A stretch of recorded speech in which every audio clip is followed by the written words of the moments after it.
And now we have Senator Sanders. We're going to listen to him for a few minutes here. There's a little bit of a crowd there. Thank you. Just a little. Going crazy. This is Senator Sanders speaking at Georgetown University. Thank you all for being out on this beautiful day.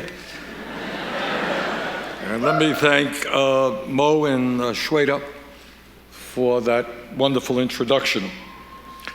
I think my message to you all today is a pretty simple one, and that is our country faces some enormous problems, and these problems are not going to be solved if people turn away from political struggle, if people throw up their hands in despair and say, I don't want to get involved, it's all crap.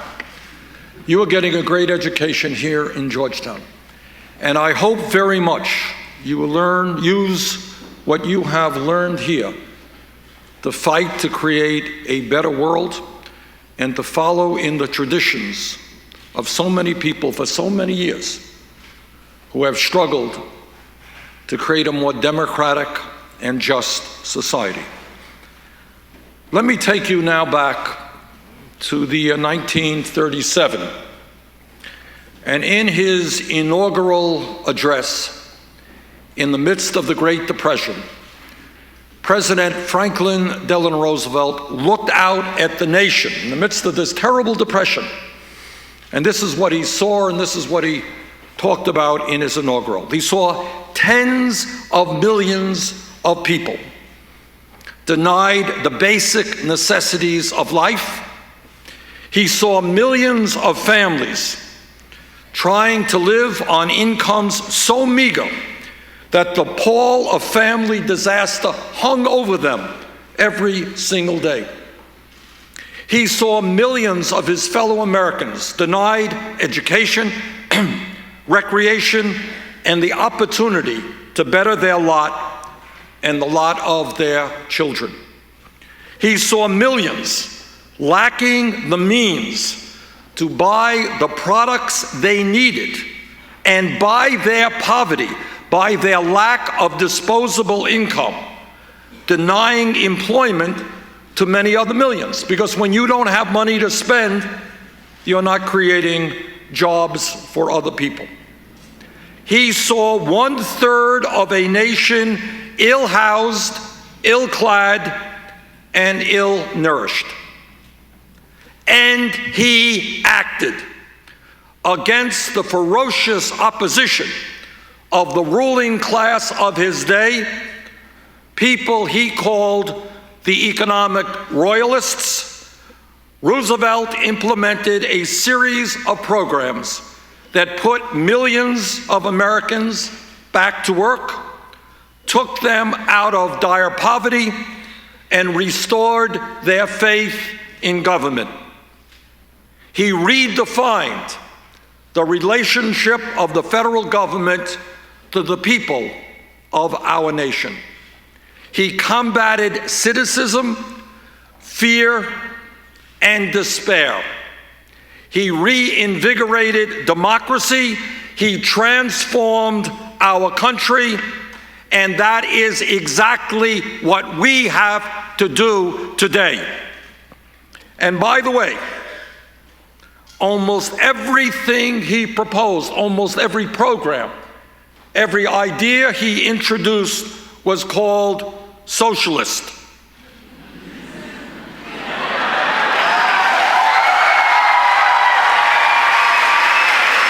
Nice.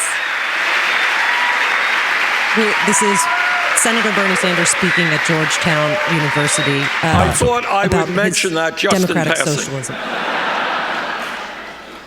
Social Security, which all of you know transformed life for senior citizens in this country, was defined by his opponents as socialist. The concept of the minimum wage, that workers had to be paid at least a certain amount of money for their labor, was seen as a radical intrusion into the marketplace and was described as socialist. unemployment insurance. When you lose your job, you have something to fall back upon. Abolishing child labor, ending the fact that children of 8, 10, 12 years of age were working in factories or working in the fields. The 40-hour work week, collective bargaining, the rights of workers to engage in negotiations with a union, strong banking regulations, deposit insurance, and job programs that put millions of people to work were all described in one way or another as socialist. Yet, as you all know, all of these programs and many more have become the fabric of our nation and, in fact, the foundation of our middle class. Senator Bernie 30 Sanders. years later, after Roosevelt's speech in the 1960s, President Lyndon Johnson fought for Medicare and Medicaid to provide health care to millions of senior citizens and families with children, persons with disabilities, and some of the most vulnerable people in this country. Senator Bernie Sanders speaking at Georgetown University on what it means to be a democratic socialist. Here is a very hard truth that we must acknowledge, we must address, we must not sweep under the rug. And that is, despite a huge increase in technology, and I can remember back, I was mayor of the city of Burlington, Vermont. Anybody here from Vermont? Okay. And when I was mayor in the 1980s, a radical development took place. We got computers in City Hall. Okay? 1980s. Despite a huge increase in technology and worker productivity, meaning that almost every worker in America with that technology is producing a lot more than workers that came before. Despite major growth in our GDP and a huge increase in the global economy, tens of millions of American families continue today to lack the basic necessities of life, while millions more struggle every day to provide a minimal standard of living for their families. And I hope none of you will turn your back on that reality. And the truth is, and again, this is a truth we must put on the table. Yes, we are better off today economically than we were 7 years ago when Bush left office. But the other truth is that for the last 40 years under Republican leadership and Democratic leadership, the great middle class of our country has been in decline, and faith in our political system is now extremely low. New technology, increased worker productivity, people working longer hours for lower wages, faith in our political system now extremely low. The very rich get richer, almost everyone else gets poorer. Super PACs funded by billionaires buy elections. Koch brothers alone and a few of their friends will spend more money in this election cycle than either the Democratic or Republican parties.